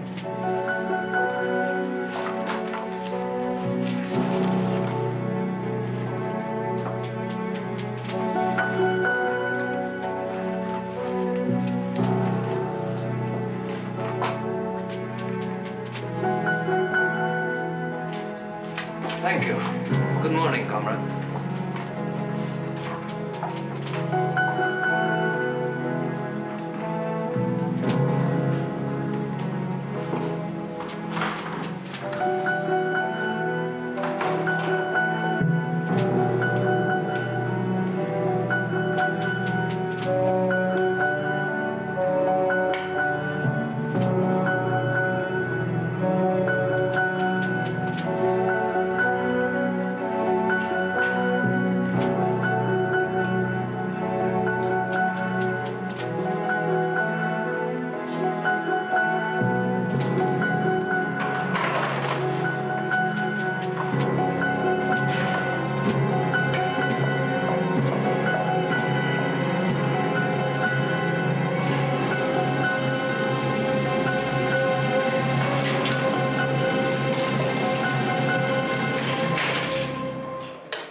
We're taking the afternoon plane for Barbados.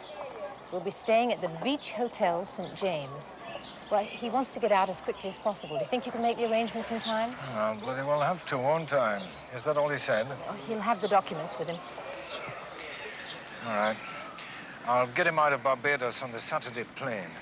Now, listen. Tell him there'll be protection laid on at the hotel, but stay there, you understand? Don't take any chances. Just stay there till our chaps come and get you out. Yes, I'll tell him.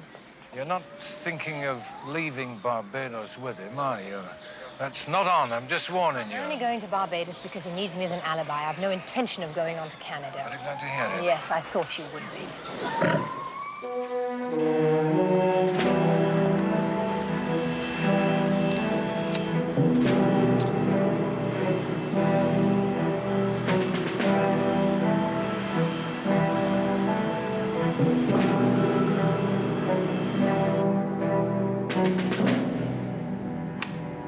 Find out if Colonel Sverdlov has left the embassy. If not, detain him. Under no circumstance, allow him to leave the building.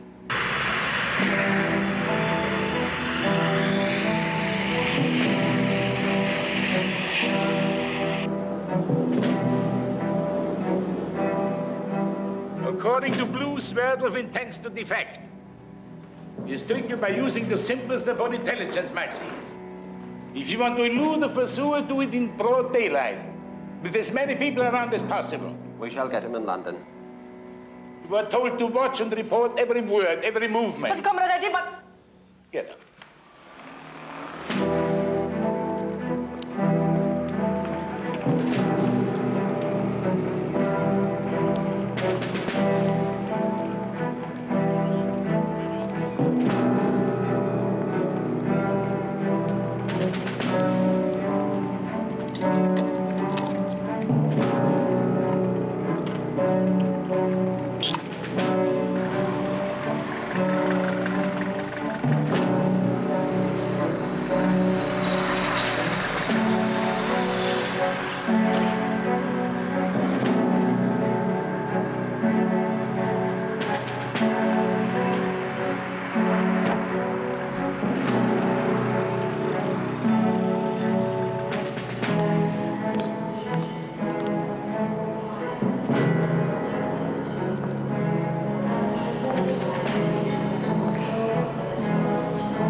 straight through, please. Just a moment, sir.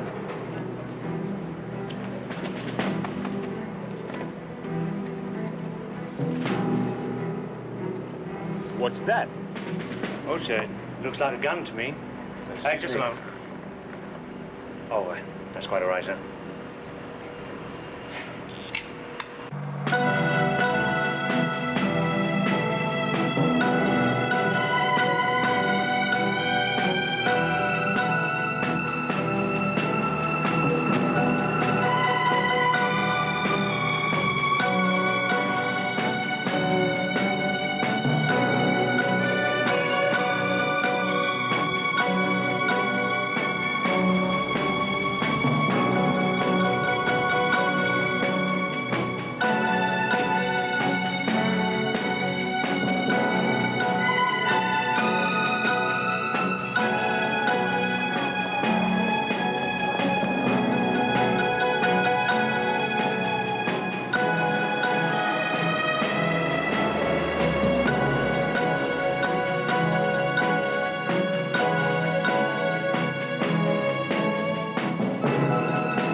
Major, one way or another, you will stop Colonel Sverdlov before he delivers the blue file. But what if he's already... He would be a fool if he gave them the file before they fulfilled their part of the agreement. And as I seem to have all the fools on my side, you may still have a few hours to redeem yourself. Charter a plane. Take as many men as you need. Intercept Colonel Sverdlov in Barbados. I take full responsibility for this action. I cannot wait for official sanction from Panushkin. So if you fail, Major, we all fail. Therefore, I don't have to point out the consequence of such a possibility.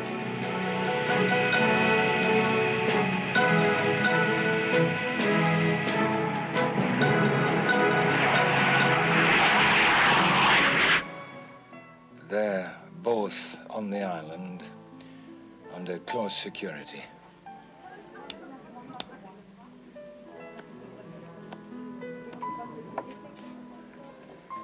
If everything goes according to plan, he'll be in Ottawa Sunday, and the Canadian boys can take it from there.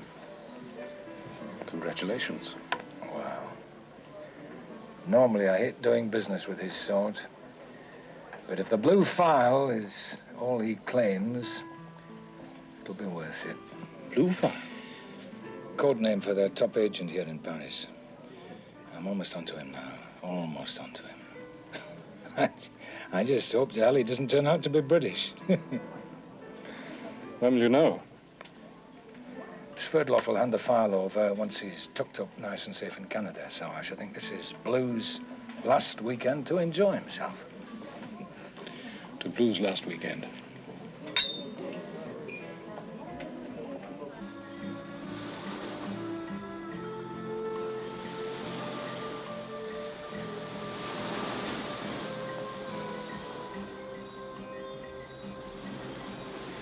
Would you like to swim? Loda said you were not to go away from the bungalow. I know, but I am a man and I want you.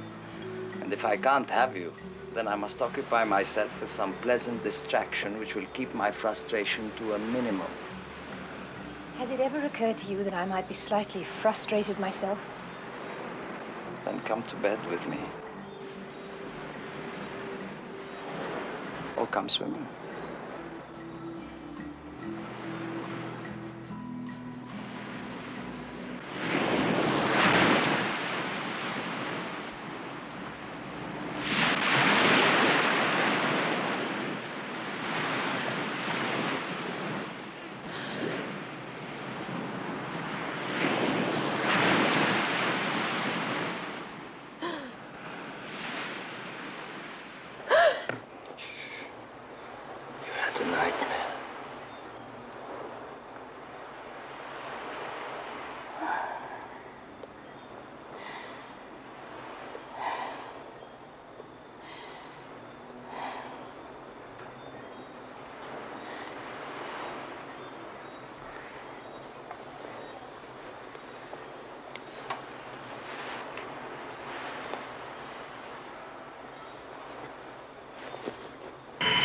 So far, no record of any private flights to Barbados.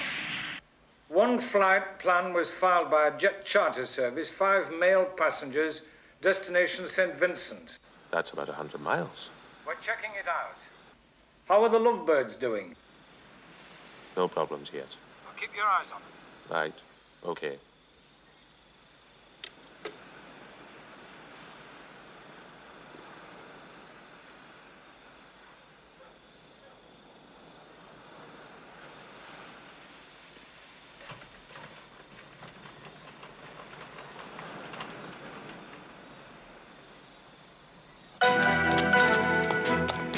The man who chartered the flight lives in Paris and is a big dealer in foreign stamps.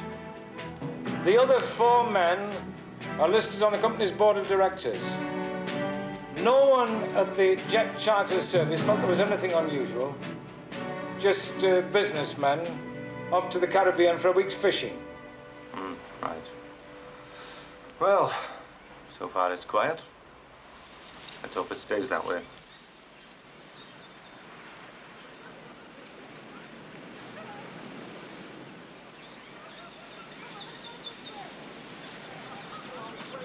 You know, you never talk about your husband.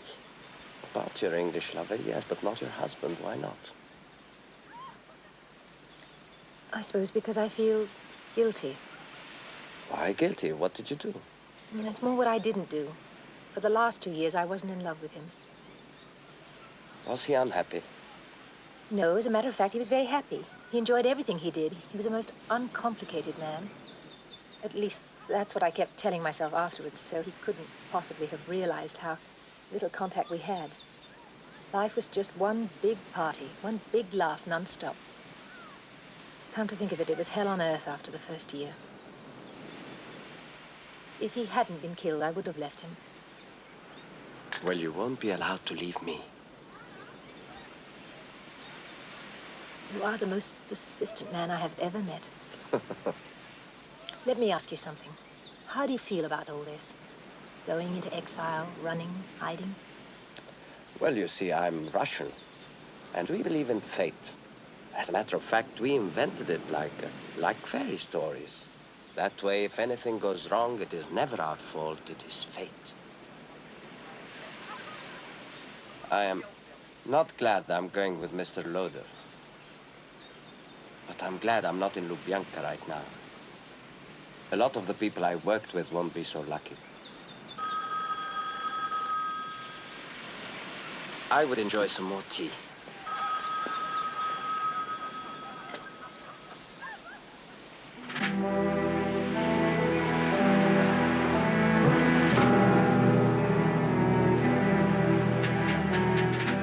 All right, thank you. That was Mr. McLeod. He reports that the plane will be here on time. We must leave for the airport at noon. I'm glad. There's your tea. Thank you. It's him. Narayan Bangalore.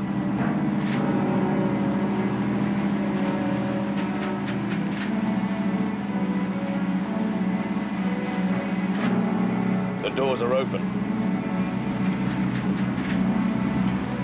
Very careless.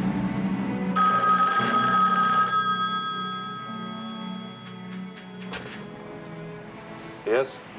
He won't stay in the bungalow. There's nothing I can do about it. He just won't.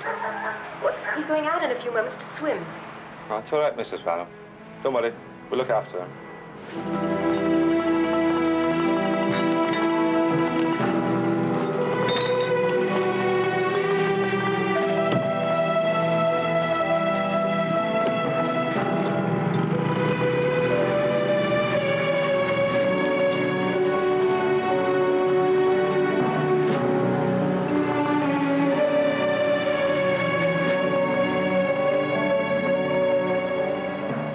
I wish you would join me. And I wish you wouldn't go. When I'm in Canada, Mr. Loder can treat me like a prisoner, but not before. Will you wait while I change? Of course.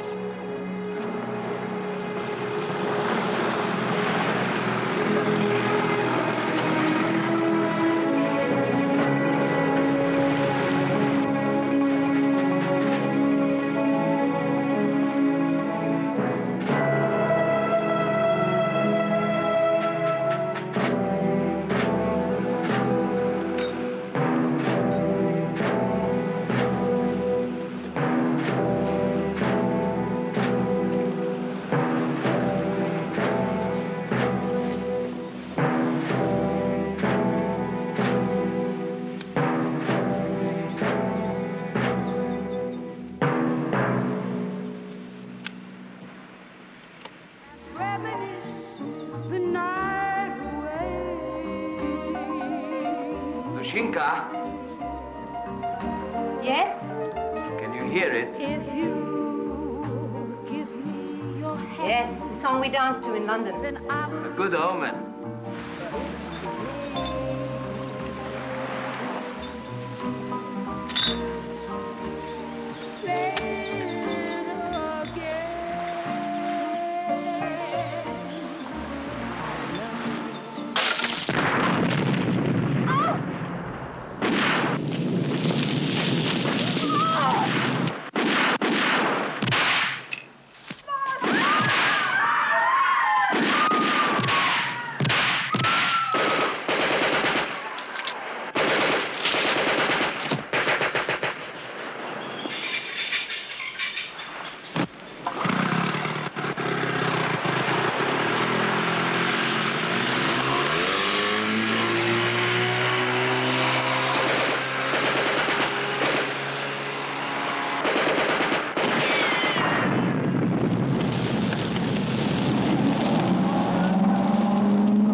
Soviet citizen burned to death.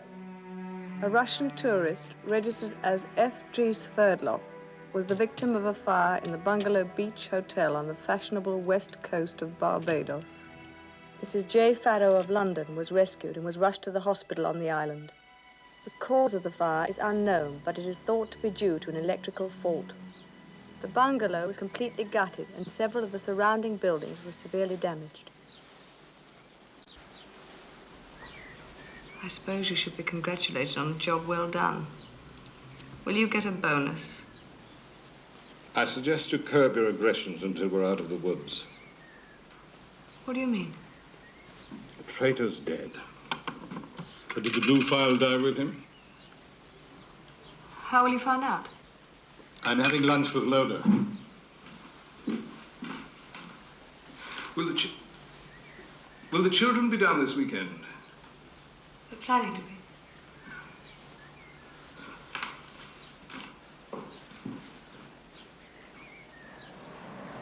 No, I blame myself entirely. It was a complete balls-up on my part. You see, someone must have tipped them off. Huh? Oh, yeah. They were all set for him. You mean the fire wasn't an accident? No. There's nothing accidental about napalm, is there? Yeah. Bad enough in the open, but in a confined space, well, just imagine. God, that's frightful. Yeah. He didn't have a chance. And that's not the worst of it either. The blue file burned with him. That's too bad. Yeah. But what about Mrs. Farrow? Oh, she's lucky to be alive. She was upstairs. Our fellas managed to smash the window and get her out. I've got to fly over and see her now. I'm not looking forward to that, I can tell you. Well, you did your best. It wasn't your fault. No? Of course it wasn't. Wish I could be as sure.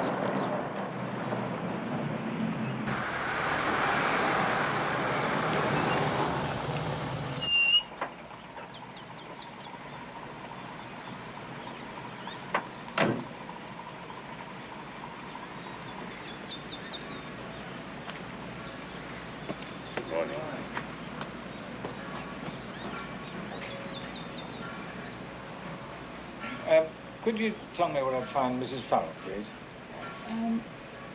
She's on the lawn over there.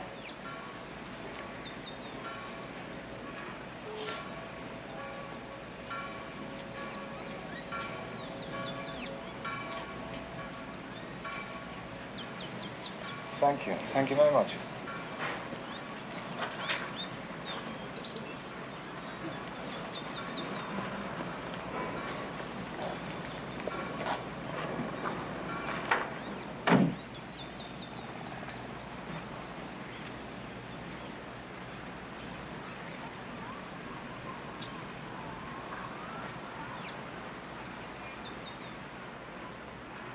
Hello, Mrs. Farrow.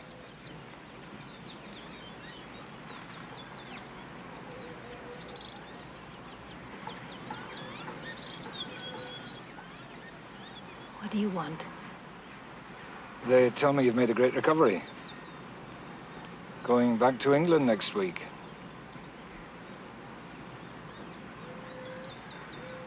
I'm bloody sorry the way things have turned out. Are you? Yes. For what it's worth. It's not worth much.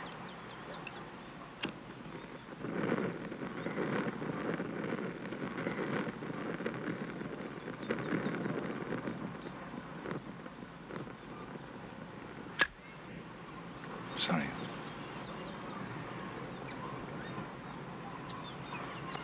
It wasn't any good, you know. Go away.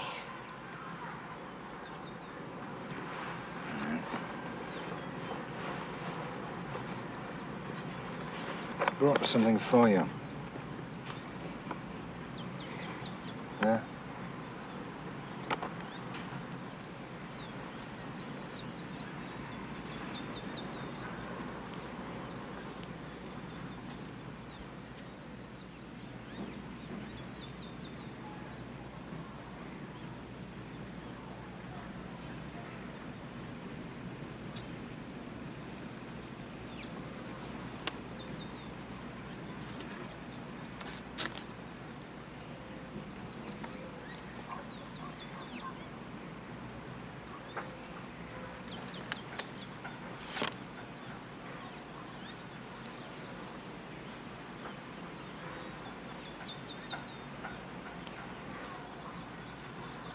Where did you get this? He isn't dead, Mrs. Farrow. He's alive. In Canada. After you called MacLeod and said he wouldn't stay undercover, we decided to pull him in. MacLeod went in the back door and he managed to get Sverdlov out just a split second before the bomb exploded.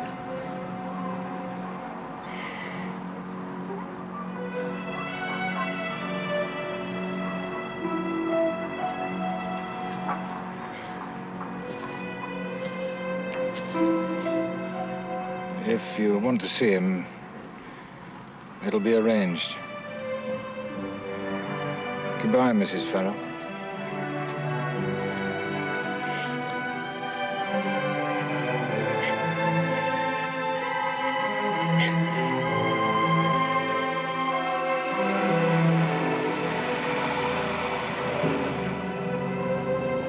How is she, okay?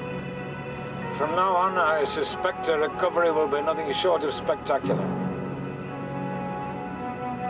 Oh, by the way, when we get back, I want you to call Mrs. Stevenson. Start seeing her again.